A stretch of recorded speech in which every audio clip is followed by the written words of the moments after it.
On behalf of the Sphere focal points in Germany, I'm standing here today and we want to experiment a little bit with you, and one of my colleagues is filming also just for training purposes.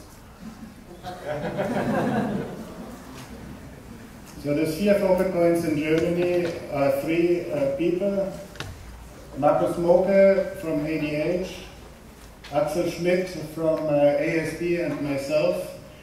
And we have different roles for a role play right now.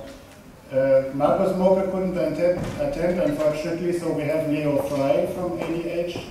He will be the state. We will have Axel Schmidt from ASB. He will be the community.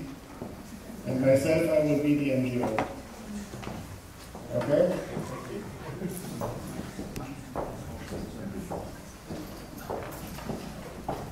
So normally, in normal life in Berlin right now, the health system is organized by the state. How is the state doing the organization?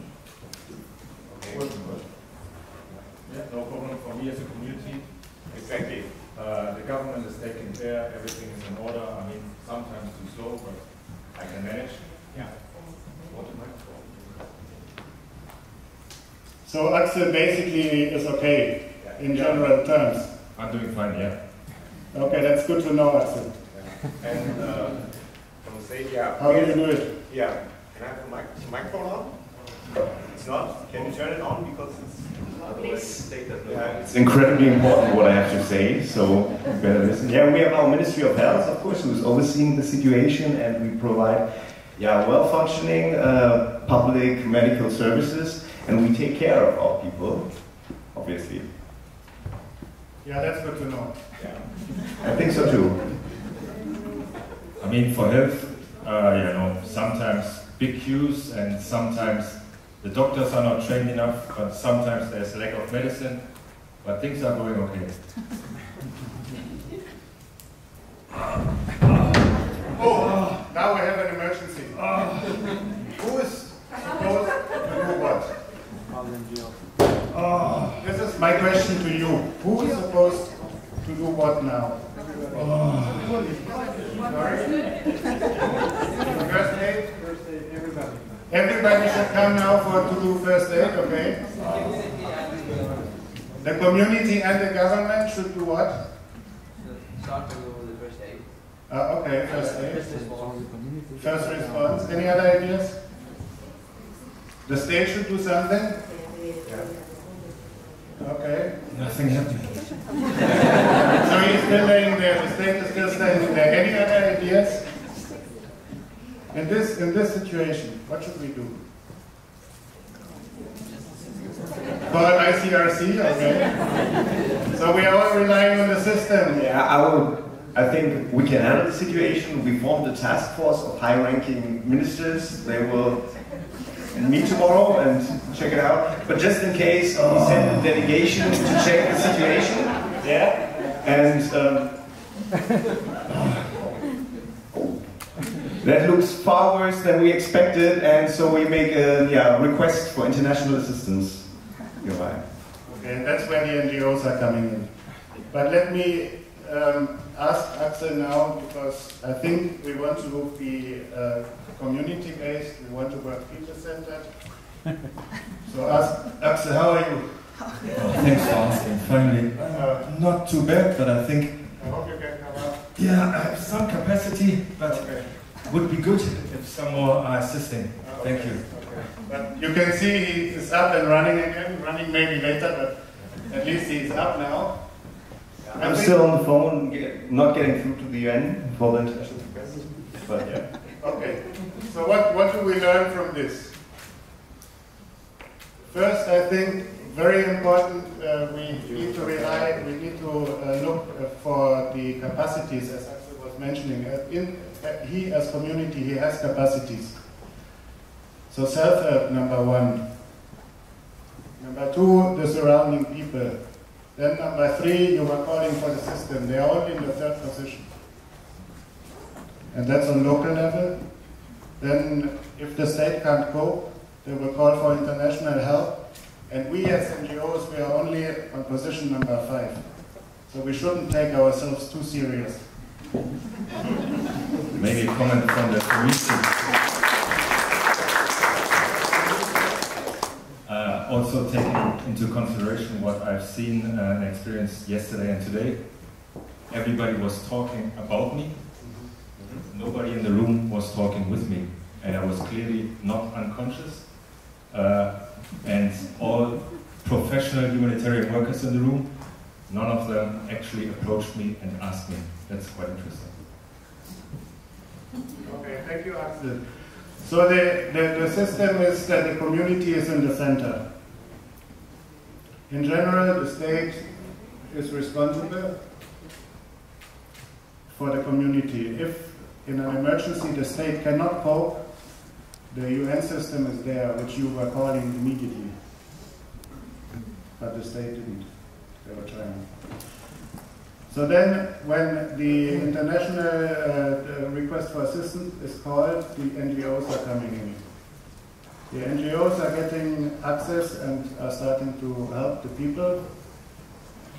And the point also I want to make now that since some years now, the NGOs have given themselves principles and standards how they are working.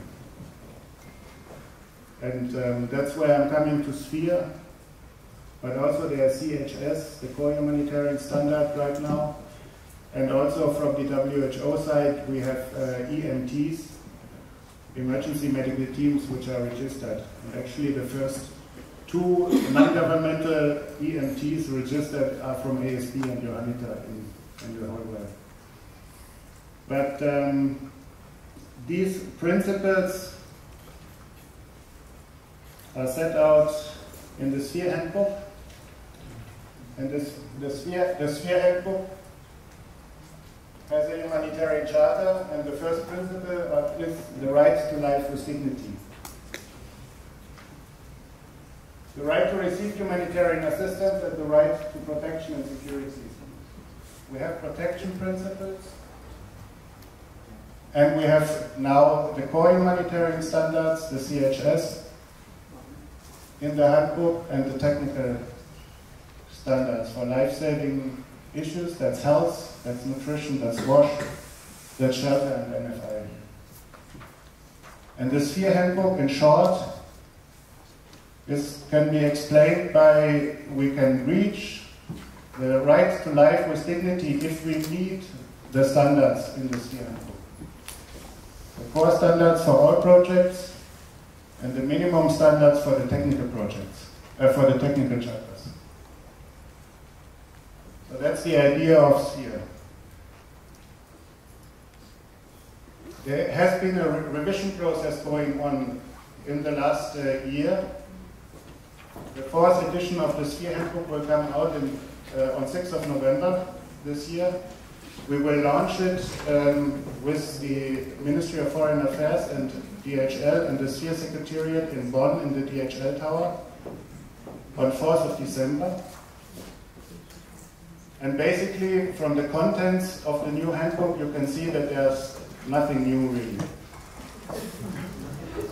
What is Sphere is a little bit longer. The humanitarian charter stays the same, so the right to life with dignity is still the overarching principle. We still have the protection principle, now the core humanitarian standard, which is a joint initiative and has now fully been built into the Sphere Handbook. And then we have the 4 different chapters, so nothing new. However, the core humanitarian standard with the guidance notes and the performance indicators in the handbook, they are integrated together. So this makes the Sphere Handbook the quality and accountability reference for the human sector, with an integrated approach of principles, values, commitments, and practical standards. It's like a philosophy behind the handbook. There's a stronger focus on contextualization in the new handbook. There's a stronger focus on the choice of modalities, especially on cash-based assistance. There's a lot more on cash-based in the handbook right now. And there are some new standards. Actually, some standards have gone. For example, drainage has gone. One part to shelter, the other part to water.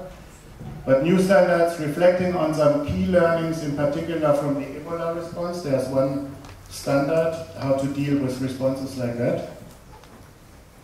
Urban emergencies are in a bigger focus right now, and caring for the aging population. Last.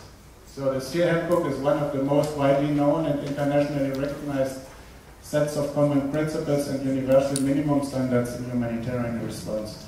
And the beautiful thing about Sphere is that it has been developed by all of us. Almost all of us are recognizing the Sphere Handbooks. Let me ask you, who has taken part in the revision process? There are a few people at this corner, interesting. But it has been written jointly with UN organizations, with big NGOs, with smaller NGOs, with community participation. And it's like a collective wisdom which was going into the handbook. And the good thing is, in clusters, for example, if you're working internationally, if you refer to Sphere, nobody can say anything against you, because basically everybody has been working for it. So thank you very much.